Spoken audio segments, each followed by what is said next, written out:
মশলা কিন্তু উনি মানে একদম ভালো টেস্ট করা যেন ঢেলে মশলা দিচ্ছে সেটা করেনি, অল্প মশলা দারুণ খেতে। তো ভালোই লাগছে মনে হচ্ছে। মাংসগুলো কি নরম হয়েছে, সেদ্ধ হয়েছে? উফ, লোভনীয় দীঘার হোটেলে বসে খেতে মানে বাইরে খেতে এলে একটু হালকা হলে ভালোই, তাই না বলো? সেই লোভ লাগছে গো। এটা আমার থালা, আমার থালায় মাংসগুলোকে আমি সাজিয়ে নিয়েছি, দেখছো এই বড় বড় মাংস। ওনাদের না কোনো জাদু থাকে না, এত টেস্টি রান্না করে কি করে ওরা? জাদুতে? তা তুমি বাড়িতে কি করে টেস্টি রান্না করো? তোমার হতে কি জাদু আছে? না না, ওটা ঘটনা না। আমরা তো দীঘা ছিলাম, অন্যান্য অনেক জায়গায় গেছি, সেখানে কিন্তু রান্নাবান্না এতটা সুন্দর না।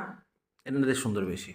হ্ঁ, ওকে আমি আলু দিতে না করেছিলাম। কিন্তু আলু দিলে বেশি ভালো হতো।